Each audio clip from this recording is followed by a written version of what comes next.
네, 강프로입니다. 자, 한미반도체 보겠습니다. 자, 오늘 보합권에서 끝났습니다. 자, 근데 오늘 한미반도체가 보합권을 유지했다는 건, 그쵸? 굳이 이렇게 올라가지 않아도 보합권만이라도 유지를 했다는 것만 해도 굉장히 강한 움직임을 보이고 있는 겁니다. 자, 근데 이걸 보셔야 돼요. 한미반도체가 강한 움직임을 보이고 있다는 건 단독으로 강하지 않다는 거예요. 그래서 제가 한미반도체 이야기를 드릴 때 하이닉스 이야기를 계속해서 드리고 있는 이유도 그것 때문입니다. 자, 한미반도체는 지금 마이크론 쪽으로 수주에 성공을 했죠. 그런데 기본적으로는 하이닉스 쪽으로 TC 본딩 장비가 들어갑니다. 자, 근데 이 내용을 가지고 왜 이렇게 주가가 올라가느냐? H빔에 대한 그 사용처가 계속해서 늘어나고 있기 때문이에요. 뭐 어디 이런 사용처 자체가 늘어나는 게 아니라 여기 GPU를 만드는 고객사가 늘어나고 있다. 엔비디아 측에선 나쁘지만 하이닉스나 한미반도체 측에서는 굉장히 좋은 움직임이 나오고 있는 겁니다. 자, 그래서 지금 주말에 보면 반도체 관련된 내용으로 인해서 굉장히 불안한 요소들이 있었죠.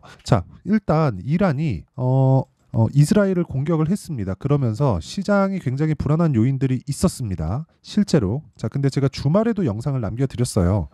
그렇게 너무 그 걱정을 하지 않으셔도 된다. 왜? 선반영된 부분이 있으니까. 뭐가? 유가가. 그쵸? 자, 그래서 중동 쪽에 불안 요인이 있다. 특히나 이란이나 그 호르무즈 해협이나 이런 쪽에 불안 요인이 있다. 그러면 첫 번째, 운송 장비 쪽, 그쵸? 이쪽, 해운업 쪽. 이쪽에 대한 부분이 일단 1차적으로 강한 움직임을 보일 겁니다. 근데 이번에는 이란에서 이스라엘을 때렸습니다. 자, 근데 이스라엘은 뭐가 있어요? 인텔의 팹이 있습니다. 공장이. 여기서 실제 생산량의 한 10% 정도를 담당을 합니다. 자, 그럼 우리가 여기서 봐야 되는 건 뭐가 되느냐? 지금 서버의 수요가 굉장히 늘어나고 있죠. AI 서버. 그쵸? AI 그 데이터 센터가 굉장히 늘어나고 있는데 이런 부분으로 인해서 HBM이 여기에 들어가는 겁니다. 왜? GPU가 대거 투입이 되니까. 근데 GPU가 동작하기 위해서는 두 가지가 필요해요. 메모리 반도체 그리고 CPU. 그쵸? 이 CPU 수요가 이 공급이 안 되게 되면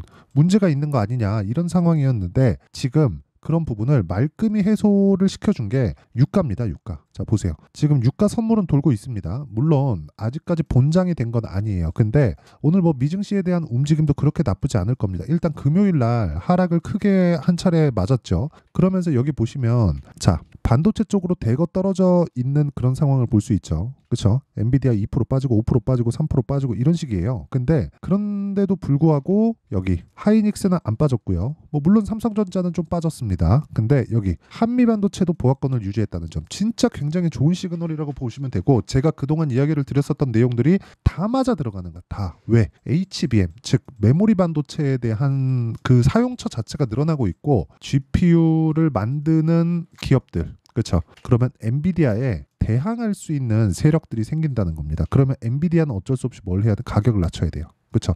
엔비디아 단에서는 악재가 될 수밖에 없지만 이 가격을 낮춰야 되는 게 GPU에 대한 가격을 낮추는 거지 HBM에 대한 가격을 낮추는 건 아니에요. 그래서 엔비디아는 떨어졌는데 한미반도체는 떨어지지 않았다. 즉 지정학적인 리스크는 시장에 큰 위험을 주지 않는다. 그렇죠. 그런 부분을 우리는 오늘 유가에 대한 등락폭을 보면서 확인을 했다. 그렇죠. 그리고 오늘 미증시에 대한 움직임도 그렇게 나쁜 움직임은 보이지 않는다. 자, 그럼 반대로 올라가면 내일 고가 돌파할 수 있는 상황. 그 상황에서 우리는 타점을 잡는 게 중요하다. 어디서? 관련돼 있는 종목에서. 개인적으로 저는 이렇게 생각합니다. 타점이 가장 중요하다. 지금까지 말씀드린 건 주가는 먼저 반영하고 있다.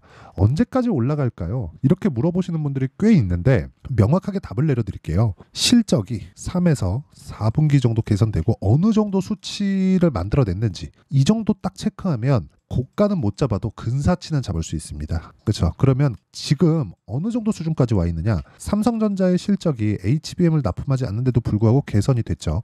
그럼 하이닉스의 실적 어떨까요? 당연히 좋아지는 겁니다. 그럼 하이닉스의 실적이 좋아지는 과정에서 뭘 해야 돼요? 하이닉스의 실적이 좋아지는 부분이 나오면 당연히 한미반도체로 실적이 전이 되고요. 이런 부분을 삼성전자 쪽으로 가면 삼성전자의 그러니까 이런 거죠. 하이닉스의 HBM 파트너는 한미반도체죠. 삼성전자의 HBM 파트너가 있겠죠. 그런 쪽도 한미반도체의 움직임에 따라서 주가가 등락을 한다. 즉 한미반도체만을 보는 게 아니라 한미반도체가 추가적으로 올라갈 수 있는지에 대한 여부는 그쵸? 일단 하이닉스에 대한 움직임, 하이닉스가 계속해서 강한 움직임을 보이고 있다는 점, 그러면 환율에 대한 부담이 없다는 점, 그리고 무엇보다 이런 지정학적인 위험이 터지면서 환율이 또 올라가면 더욱더 부담이 없다는 점. 그쵸? 왜? 이익은 지속적으로 늘어날 수밖에 없으니까. 수출 기업이 환율이 뛰면 당연히 좋죠. 워낙 약세니까. 그쵸? 가격은 싸지고 들어와서 환전하는 건 많아지는, 이렇게 되는 겁니다. 그러면 이 내용을 가지고 우리가 가장 중요하게 봐야 되는 건 타점이다. 그리고 그 타점에 대한 이해를 했을 때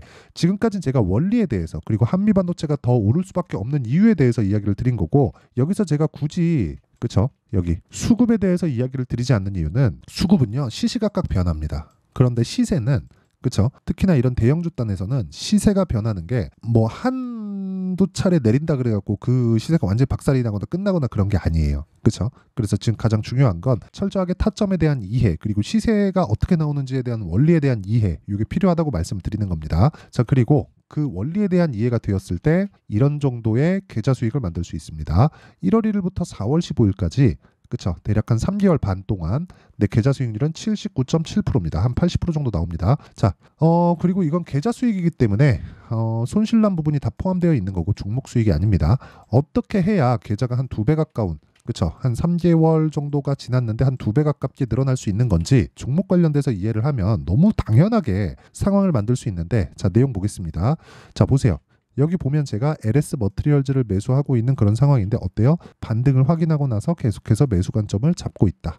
자, 그리고 지금 한미반도체를 포함해서 반도체 종목들이 지속적으로 강한 움직임을 보이고 있죠. 아쉽게도 이쪽에서는 제가 이 종목을 보유하고 있지 않습니다. 이날 다 팔았어요. 근데 제가 매수한 구간을 보면 모두 다 돌파 구간이죠. 이걸 왜 샀을까요? 한미반도체가 강하기 때문에 그렇습니다. 26%, 22%, 18% 이런 식으로 수익을 지속적으로 얻고 있고요. 그리고 이런 부분을 제가 여기 소통방에서 다 공개를 하고 있습니다. 자, 오늘 같은 경우에도 JNTC, 흥구석유 이런 식으로 진행됐고 두 개 다 매도가 됐습니다. 자, 이 두 개부터 보여드리면 JNTC, 자, 내용 보세요. JNTC 오늘 계속해서 올라가는 구간에서 매수 그쵸? 거의 뭐 단타식으로 이 매매를 진행하고 있죠. 그리고 그 밑에 흥구석유, 자, 내용 보시면 어때요? 올라가는 구간에서 먼저 매수를 했고, 왜? 돌파했으니까. 그리고 나서 갭상승하고 시가 공략했지만 고가에서 매도한 결과 한 10% 정도의 수익권에서 끝났다. 그쵸? 자, 그리고 뭐 다른 종목을 보더라도 반도체 쪽으로 한미반도체가 강하기 때문에 제가 관련돼 있는 종목들을 지속적으로 노린 결과 어떻습니까? 75%. 전부 다 3일에서 일주일, 뭐 길어도 한 2주일 안쪽으로 끝난다고 제가 계속해서 이야기를 드리고 있죠. 왜? 타점은 그렇게 잡는 것이니까. 그래서 가격에 대해서 잡기가 어렵다, 내가 어떻게 가격을 잡아야 될지 모르겠다 하시는 분들은 소통방으로 들어오시면 되고 다 무료로 진행합니다. 그래서 구독과 좋아요 이 두 개 부탁드리고요. 상단에 있는 전화번호로 소통 또는 10억이라고 문자 보내주시면 제가 소통방에서 진행하고 있는 10억 만들기 프로젝트의 입장 링크를 모두 공유를 해드리도록 하겠습니다. 자, 그러면 이 내용을 토대로 그쵸? 제가 어떤 정도의 수익을 내고 있는지 그리고 어떻게 타점을 잡는지 그 내용에 대해서 이야기를 드렸잖아요. 이 내용을 토대로 제가 여기 한미반도체에 대한 상황을 보면 더 조금 보실 수 있는 게 좀 달라질 수 있습니다. 그게 무슨 얘기냐? 자, 보세요. 한미반도체 같은 경우에 올라가는 이유 HBM 때문이죠. HBM은 뭐예요? GPU에 들어가죠. GPU는 지금 생산하는 쪽이 계속해서 늘어나고 있죠. 왜? 엔비디아에서 너무 비싸게 파니까. 그래서 엔비디아를 압박을 하는 거죠. 나 만들 거야. 이런 압박만으로도 엔비디아는 압박을 받을 수밖에 없는 상황이 됐고, 근데 그것들이 다 엔비디아의 고객사라는 거죠. 뭐 만들어라 이렇게 할 수는 없는 거예요. 그런데 여기서 실제 만들어지는 상황이 됐다고 됐을 때 어떻게 될까요? 메모리 반도체를 만들진 않거든요. 그래서 메모리 반도체에 대한 수요는 지속적으로 늘어날 수밖에 없다. 그리고 무엇보다 대규모 장치 산업, 그렇죠? 자, 이게 무슨 얘기냐? GPU 같은 경우에는요, 설계만 해서 딱 TSMC로 보내서 TSMC에 찍어갖고 나오면 됩니다. 근데 HBM 같은 메모리 반도체는 이거는 어쩔 수가 없어요. 이거는 투자 자체가 초기부터 이루어져야 되기 때문에 투자 대비 효율이 안 나옵니다. 그렇죠? 그 감당 못할 재고들을 어떻게 만들어낼 것이며, 수량을 줄였을 경우에는 이 줄어든 수량에 대한 그 비용을 어떻게 감당할 것이며, 이런 부분들에 대한 문제가 있기 때문에 HBM에 대한 부분, 그쵸? 이쪽에 대한 헤게모니는 한국에서 지속적으로 가지고 있을 수밖에 없다. 메모리 반도체를 쥐고 있으니까. 근데 이런 부분은 얻어 걸렸다고 볼 수가 있죠. 그래도 지금은 좋은 상황이다. 실적이 개선될 때까지 들고 가자. 그러기 위해서는 타점이 중요하다. 그쵸? 모든 시세를 다 먹을 수는 없어요. 하지만 타점을 내가 이해했을 때 그 시세가 나오는 구간마다 내가 꾸준하게 수익을 낼 수 있는 상황을 만들 수 있다는 걸 제가 아까 전에 계속해서 보여드렸죠. 제가 실제 매매한 내용을 토대로요. 자, 자람 테크놀로지 같은 거 75% 수익을 이렇게 보고 있죠. 그리고 뭐 다른 업종에서 굳이 반도체가 아니더라도 자, 내용 보세요. 돌파 구간 공략했을 때 47% 올라가는 구간에서 계속해서 매매를 하죠. 이런 상황을 지속적으로 만드는 게 어디예요? 아까 전에 말씀드렸죠. 소통방에서 진행하고 있기 때문에 그렇죠. 매매하는 과정에서 너무 어렵다 하면 소통방으로 들어오시면 되고 구독과 좋아요만 눌러주시면 되니까 상단에 있는 전화번호로 소통 그리고 10억이라고 문자 보내주시고 구독과 좋아요 꼭 눌러주시면 됩니다. 자, 그러면 실제 이 타점에 대한 부분, 그 타점에 대한 부분은 여기 한미반도체를 포함해서 제가 관련돼 있는 반도체 종목군들의 타점을 어떻게 잡을지 단기 가격, 그렇죠? 2주 안에 가격, 즉 수익을 전환시킬 수 있는 가격을 잡는 것, 이게 중요하다는 겁니다. 그렇죠? 이 내용에 대한 부분도 공유해 드리고 그리고 반도체 관련주들 한미반도체를 포함해서 그래봤자 한 5개 종목 내외입니다. 이 구간 내에서 내가 어떻게 타점을 잡고 매매를 진행하는지 딱 반도체 종목군에 대한 내용만 그렇죠? 제가 실제 타점을 공유해 드리도록 할 테니까 구독과 좋아요 이 2개 눌러주시고요. 상단에 있는 전화번호로 한미반도체, 자 한미반도체라고 문자 보내주시는 분들에 한해서만 제가 가격과 단기 보유 전략 그리고 실시간 타점을 공유해 드리도록 하겠습니다. 자, 내용 정리하겠습니다. 주식시장은 미래가치를 반영한다. 한미반도체가 강한 이유도 앞으로 좋아질 실적을 반영해서 올라가는 겁니다. 그러면 지금 올라가고 있다는 주식들은 앞으로 좋은 내용이 있다는 거죠. 그 좋은 내용에 맞춰서 당연히 매매를 해야 되는 게 주식 투자자가 당연히 해야 될 그 내용이라고 보시면 되고요. 무엇보다 지금 강한 종목, 즉 앞으로 좋을 내용이 있다는 거니까 그 종목군들을 지금 상황에 대입해서 보면 4월달, 5월달에 주도주를 잡을 수 있는 유일한 방법이라는 거예요. 그 내용들을 어떻게 판단하고 어떻게 이해해서 어떻게 매매를 할지를 제가 다 이해를 시켜드리도록 할 테니까 영상 끝까지 시청하시고요. 모든 분들이 성공 투자하셨으면 참 좋겠습니다. 자, 24년도가 돼도 여전히 시장은 녹록지 못합니다. 이런 상황이 벌어지는 건 어쩔 수 없습니다. 이런 상황에서도 수익이 나는 종목들의 구조는 변하지 않습니다. 즉 대시세 종목에 대한 구조는 변하지 않는다는 거고 실제 제가 소통방에서 지속적으로 이야기를 드리고 있는 내용도 대시세 종목이나 시장 주도주를 공략하는 건 철저하게 가격 분석을 하라고 이야기를 드리고 가격 분석 이후에는 이슈에 대한 파악 그리고 이슈를 파악하고 나서는 다시 내가 얼마에 매수할지 그 타점에 대한 부분을 지속적으로 언급을 하고 있습니다. 자, 근데 생각해 보세요. 1월 달에 시장이 굉장히 어려웠습니다. 어려운 상황에서의 어떤 종목들이 강했냐 보면 반도체와 그리고 바이오입니다. 자, 실제 여기 보면요.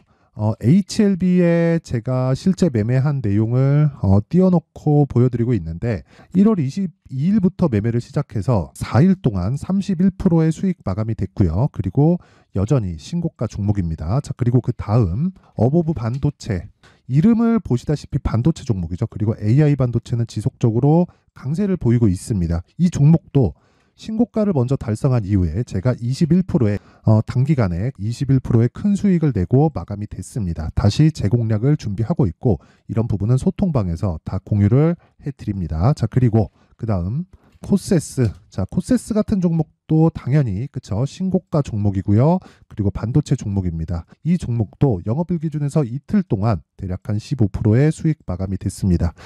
내용을 한번 보시면 어떻습니까? HLB를 포함해서 뭐 30%, 20%, 뭐 15% 이런 식의 수익이 지속적으로 발생하고 있는데 이 세 종목 모두 다 신고가 종목이고 1월 달에 시장이 약세를 보이고 있는 구간에서도 강했었던 그런 종목입니다. 특징점이 하나 있는데 그 이슈에 앞서서 가격이 먼저 반영했다는 거죠. 자, 근데 그게 기업 밸류업 프로그램이라고 하죠. 그 종목들도 마찬가지입니다. 오늘은 그 부분에 대해서 이야기를 드릴 텐데 그렇게 제가 가격을 먼저 보고 이슈에 대해서 파악하는 이유는 결과적으로는 큰 시세를 먹기 위한 사전 준비 작업입니다. 실제로 큰 시세를 먹기 위해서 사전 준비 작업을 했을 때 여기 레인보우 로보틱스 127% 그리고 ISC 98% 그리고 한미반도체 97%의 큰 수익을 내는 상황을 만들 수 있습니다. 어떤 식으로 소통방에서 진행됐는지 그쵸? 그 상황을 제가 이야기를 드린 건데 이런 상황도요 당연히 신고가를 공략했을 때 가능한 겁니다.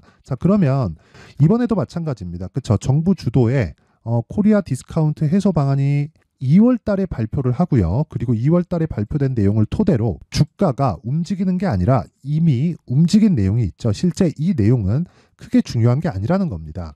실제 움직인 내용을 보면 자 기아차입니다. 실제로 12월 달에 신고가를 만들어 놓고 정부에서 입김을 불어 넣으니까 순식간에 기아차를 포함해서 현대차 같은 거대 기업들의 주가가 2주도 채 되지 않아서 40% 정도의 큰 시세를 냅니다. 자, 그러면 우리는 어떤 종목을 봐야 될까요? 이슈를 파악해야 되는 것도 맞지만 철저하게 가격에 맞춰서 매매를 해야 되는 게 당연히 중요합니다. 정부가 주도하는 정책 방향이 있겠죠. 그 방향에 맞춰서 우리가 종목을 찾을 필요가 있다.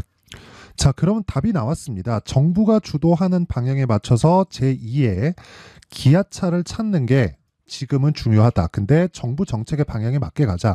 그랬을 때 앞서서 제가 보여드렸었던 내용인 여기 레인보우 로보틱스 127% 그리고 ISC 98% 그리고 한미반도체 97%와 같은 수익을 낼 수 있습니다. 물론 시간에 대한 부분은 최소 2주의 시간이 필요하고요. 그리고 최장 3개월 안에 끝내야 됩니다. 자, 기아차의 시세를 보셨던 것과 같이 2월 달에 정부 정책의 방향이 결정되고요. 바로 3월 달이면 시행입니다. 자, 그러면 우리는 거기에 맞춰서 당연히 종목을 찾아야 되고 제가 제2의 기아차를 찾아놨습니다. 제가 아까 전에 소통방에서 이야기를 드렸었던 내용 다 공개를 해드렸는데 그 내용처럼 종목만 받고 싶다 하시는 분들은요. 상단에 있는 제 전화번호로 대시세 대시세라고 문자를 보내주시면 정부 정책의 방향에 맞는 종목을 모든 분들에게 무료로 공개를 해드리도록 하겠습니다. 자, 제가 원하는 건 채널 성장이 목적입니다. 자, 그래서 구독과 좋아요 꼭 좀 부탁드리고요. 모든 분들이 정부 정책에 맞는 방향으로 매매를 이어가서 큰 수익 보셨으면 좋겠습니다.